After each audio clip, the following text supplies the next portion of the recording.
الرجیم بسم اللہ الرحمن الرحیم ان هذه امتکم امتا واحدہ وقال النبی صلی اللہ علیہ وسلم المسلم کجسد واحد صدق اللہ العظیم۔ پھر سیاست چھوڑ کر داخل حصار دی میں ہو، پھر سیاست چھوڑ کر داخل حصار دی میں ہو،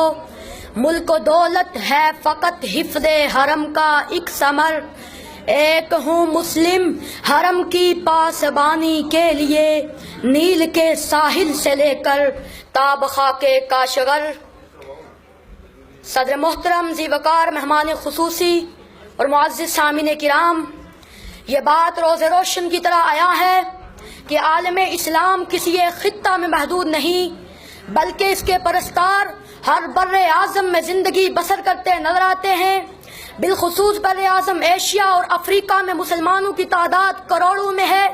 اور کم و بیش 55 ملکوں پر مسلمانوں کی آزاد اور خود مختار حکومتیں ہیں، جن میں توحید و رسالت کے پرستاروں کی تعداد 1.5 ارب نفوس سے بھی زائد ہے۔ گویا اس کرۂ ارض کا ہر چھٹا آدمی دین اسلام کا پیروکار ہے، مگر مقام صد افسوس یہ ہے کہ امت مسلمہ میں فکر و نظر کی وحدت کا فقدان ہے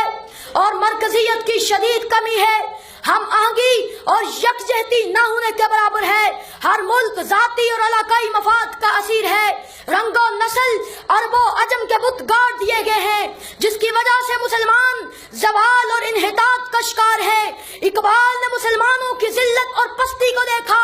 اور تاریخ کے اوراق کو کھنگالا۔ اقبال اپنی آنکھ سے اسپین کی بدحالی کو دیکھا،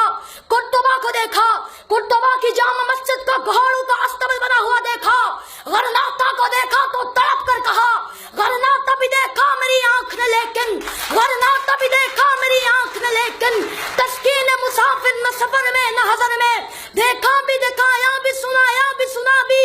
دیکھا بھی دکھایا بھی سنایا بھی سنا بھی، ہے دل کی تسلی نہ نظر میں نہ خبر میں۔ جناب صاحب،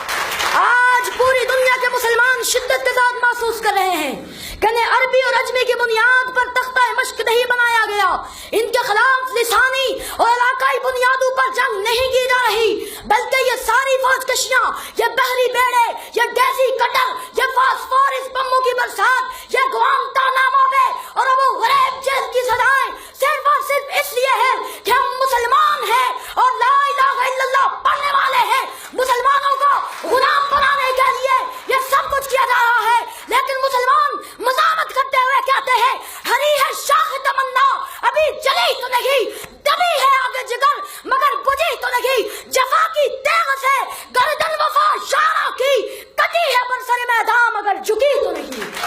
یاد صاحب،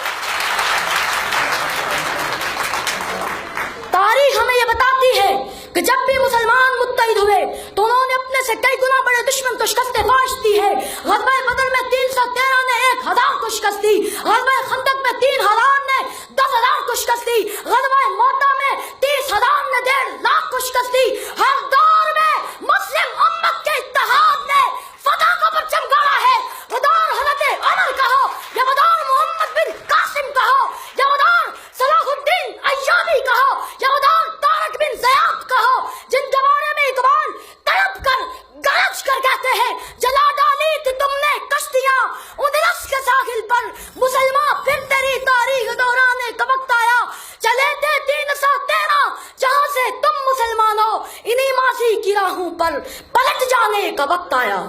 جناب صاحب، فطرت کے تمام مظاہر ہمیں اتحاد اور اتفاق کا درس دیتے ہیں۔ اگر ہم ستاروں کو دیکھیں تو ستاروں کی وحدت شب کے اندھیرے چاک کر کے رکھ دیتے ہیں، سنگریزوں کی وحدت سے کوثر جام لیتے ہیں، قطرے سے دریا، ذرہ سے صحرا، کرن سے سورج کی تابش حاصل کرنے کی قوت بڑھ جاتی ہے، اور